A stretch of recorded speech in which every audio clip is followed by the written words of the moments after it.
Mwenna jemuli tubagamba ekintu kimu nti mwekuumire bwekuumizi ku Salt TV buli kimu dakiika ku dakiika tugenda kubanga tubalaga embeera eri eno gye mutali.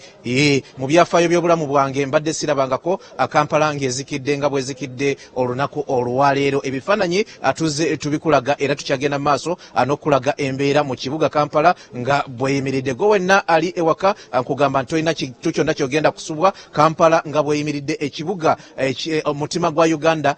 Tugenda kubanga tugukulaga wonna buli wamu street ku street tugenda kubanga tukulaga embeera eriwo. Poliisi etandise okubanga eyibwa kumpi mu bitundu ebyenjawulo nga bagenda maaso n'okulayika nti baziyiza abasuubuzi okuteeka ebyamaguzi byabwe ku mbalaza abo ababadde baagala okusingira ddala batembeeyi wamu n'okukwata bodaboda ababadde batikka abantu nga bateeka mu nkola ekiragiro kya pulezidenti. Ababadde ku Salt TV gye buvuddeko tubalaze paaka enkadde nga bweri mu kiseera kino tewali wadde akamotoka koyinza kulowoozako mu paaka enkadde. Paaka empya twayiseeyo tugenda kuddayo nayo tubalage ki ekiriyo. Naye njagala olabe ekikuubo. Ekikuubo gwe mutima gwa Uganda mu by'obusuubuzi wano. Atunula olabe ekikuubo bwe kiyimiridde. Embeera bweti bweri mu kikuubo enkya ya leero. Osobola okwebaka mu kikuubo wano nga tewali nakukoona nako ntegeeza ekidduka kubanga kyonna kikalu bwe kalukalu okuviira ddala eri waggulu ku Kyaggwe Road okutuukira ddala eno wansi ku Mini Price oba giyite wano Namirembe Road wegattira ku Ben Kiwanuka ne Room Street wonna wakalu bwe kalukalu. Abantu abasuubuzi abamu bagezezaako okuleka nti bajja wano naye tetumanyi oba banaggulawo amaduuka gaabwe kubanga directive ya president tebakkiriza kuleka nti abaggulawo amaduuka okujjako nga batunda ebyokulya naye nga embeera bweti bwefaanana mu kikuubo. Mukirabye bwe kifaanana okuva ekyengulu paka ekyemmanga ekikuubo bwe kityo bwe kifaananye. Emaali y'abasuubuzi yo nga bulijjo bagisibidde abamu ebweru naddala bana batundira ku mbalaza yenga ekikuubo bwe kityo abwe kikedde enkya ya leero. Ankusuubiza nti ku Salt TV atogenda kubanga osubwa ekintu kyonna ekiri mu kibuga kubanga abantu bangi kati muli waka amugenda maaso n'okulaba embeera kati nga bweri mu kibuga naye nkugamba ekintu kimu nti ekibuga togenda kubanga osubwa. Bo bannaffe aba security abagenda maaso n'okuuma emaali y'abantu abo bayiiriddwa mu bungi naye abantu era njagala bategeeza nti amayumba gammwe amaduuka gammwe gye mutali mugaleke nga mugasibye ate mugaleke nga obaolyawo mutaddeko obukuumi kubanga bakyala kimpadde mu kiseera kino ate balina we bajja kawogo bagenda maaso n'okweyiyiza ate mu bintu byammwe. Ate balese n'engombo nti obaolyawo poliisi yagambye nti tewali we bagenda kusibira abantu mu kiseera kino ekya coronavirus. Obuduukulu abantu abamu bagenda babata kati bagamba nti ne bwe banabba tewali agenda kulayika nti abayingiza obuduukulu. Kaakati kyekyekwaso kye balina baagala agenda maaso n'okulayika nti mu mbeera bannayuganda gye balimu kati efaanana bweti ate bagenda maaso n'okubba emali yammwe. So n'olwekyo mu mbeera eyo ffe tubasaba ekintu kimu mukuume bukuumi b'emaali yammwe kubanga bo abagezigezi bangi bateze baagala kulayika nti ate bakozesa omukisa guno okulayika nti ate embeera bagikyusakyusa. Nkugambye ekikuubo bwe kiti bwe kikedde, ekikuubo bwe kiti bwe kifaanana. Tewali dduuka lyonna liggule okitambula okuviira ddala wansi paka waggulu. Paaka enkadde yo nkalu bwe kalukalu awo wonna ku Mini Price wakalu bwe kalukalu.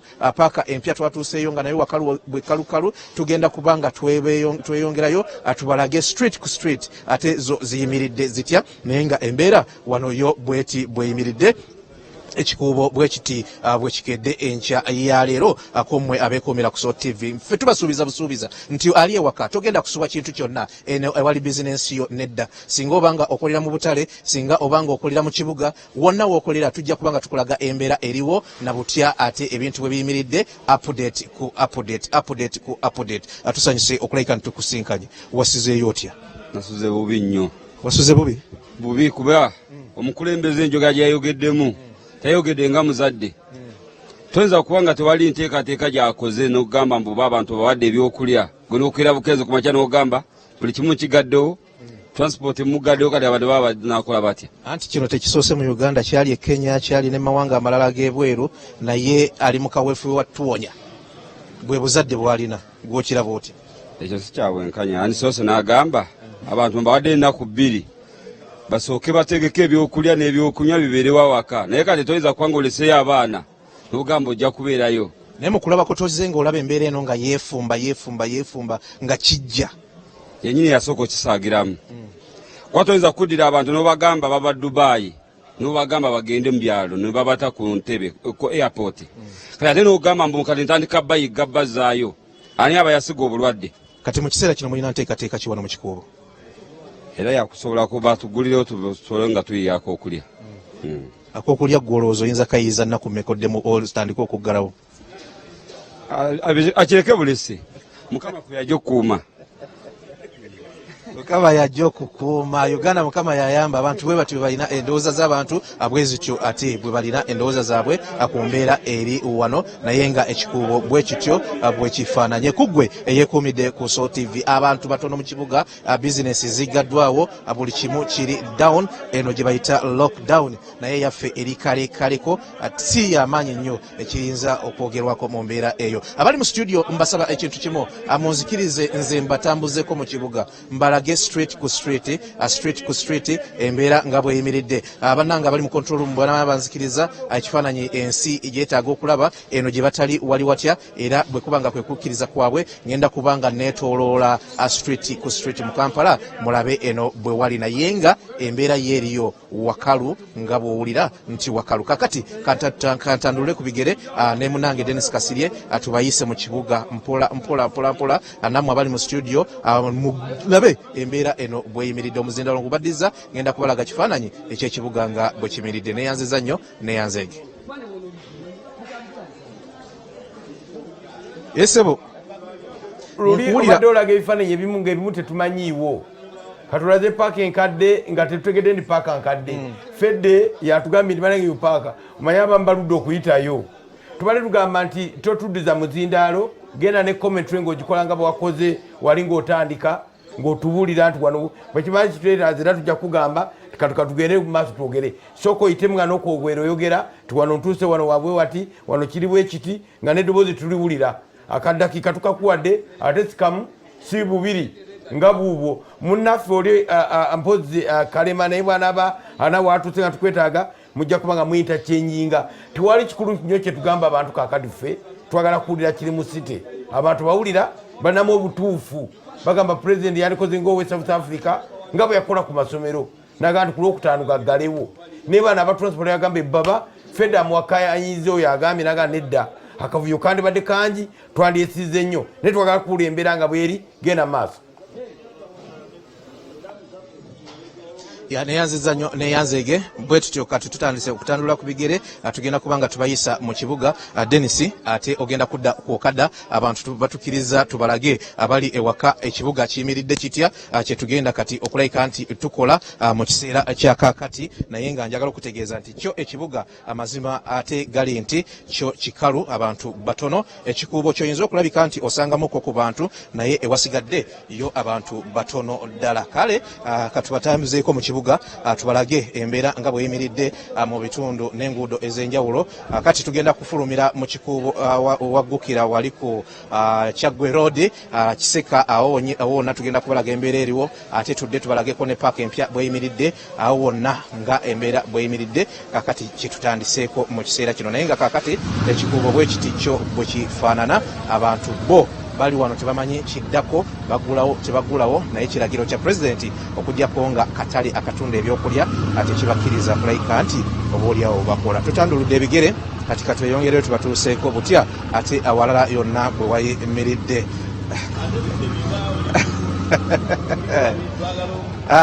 Embeera bweti bwefaanana wano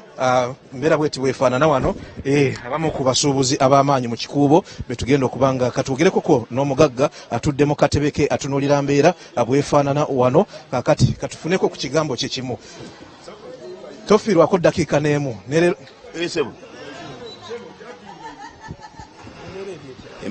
amanya Walugembe Livingstone embeera yatukosezza dda so we tuli tuguddewo naye betugenda okuguza ati wali wakuyita ndi ku Soul TV si yeyo sebo ekyo embeera bwetyo bweri mu Kikuubo naye ennaku 14 tulaba nnyingi nnyo abantu situmanyi banaamalako batya. Pulezidenti kyeyandikoze yandibaddiddemu ne batambula ba mu takisi ne babeeramu basatu nabana ababooda n'abaleka ne baleeta muntu omwomu. Ekyo kirowoozo kyekyo Mr. Butebe. Mukulu Walugembe tweyanziza nnyo tweyanzeege lwaki tokkirizaako wakiri ennaku zino 14 n'omulamu nga pulezidenti bwe yabagambye ng'embeera bw'eteeratereeramu.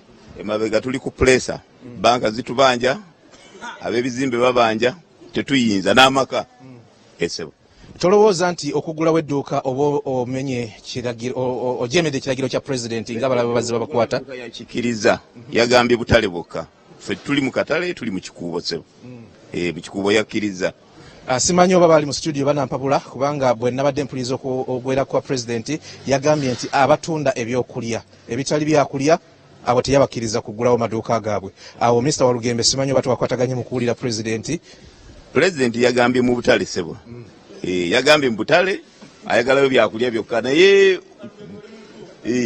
yagambye butale president naye wano edduuka ali oliggula ne mujja basatu mu motoka boda yagambyeko omuntu omu ne tukutuku muntu omu n'ebirole zino zonna ezitambuza ebintu bye tugenda okutunda zikola yoyo mukulu Walugembe alina abaana nga 6 wano ku dduuka kakati ate ebyobulamu byabwe awo simanyi bwe biyimiridde naye twongeddeyo akatubatuuseeko ate streets n'enguudo endala nga bwe ziyimiridde buli omu ekintu kino yagenze akitaputa bubwe bannange abali mu studio mujja kubanga mumpabulamuko oba mubawula ku bantu ab'omu kikuubo kati baddembe okuggulawo okusinziira nga bwe muba bawudde kubanga babadde babalaba kakati abo tewali buzibu ffe katweyongereyo ate tubatuuseeko enguudo endala bulamu nga bwe buyimiridde naye nga bo bagamba bagenda kukola ate nga batuufu oba oli awo abadde tannaba kubakwatako balina kugobera bugolerezi nteekateeka zino eza distance gye balina okubanga oba oli awo abeewa social distancing eyo yesinga okuba enkulu mu kiseera kino naye ng'ekikuubo awamu watandise okulabika nti waggulwa nga bwogenda maaso n'okulaba amaduuka agamu gatandise okulabika nti gagenda gaggulawo mu mbeera emu oba endala batandise okuggulawo okulabika nti bawa bannayuganda saavisi eno kubanga kikuubo bwebanga tegguddeewo naddala mu byamaguzi omuntu tamanyi bwayinza kubeerawo mu mbeera emu oba endala naye nga bwebiti bwe biyimiridde embeera mu kikuubo bweti bwefaanana ffe twagala kubatambuza ku nguudo ez'enjawulo tubatuuseeko butya obulamu ate bwe butambula mu bitundu eby'enjawulo eno etuli essaawa zino tugambye nti ekikuubo kitandise okuggulawo amaduuka batandise okugaggula embeera bwetyo kati bweyimiridde wano era olaba nejjamu atandise okulabika nti abeerawo wano mu kikuubo jamu naye atandise okubeerawo naye tugenda kubanga tubatwalako ku nguudo endala tubalage ate streets ez'enjawulo zo embeera eyimiridde etya streets ez'enjawulo tulage butya embeera bweyimiridde naye nga wano bwewati bwe wafaanana tuli butereevu ku SO TV tugenda mu maaso n'obatuusaako buli kimu nga bwe kitambula wano mu kikuubo enkya ya leero gwe wenna ali ewaka ffe tukusuubiza ekintu kimu nti buli kimu tugenda kubanga tukikutuusaako butereevu wano nga embeera yo bwetambula buli kimu tugenda kubanga tukikutuusaako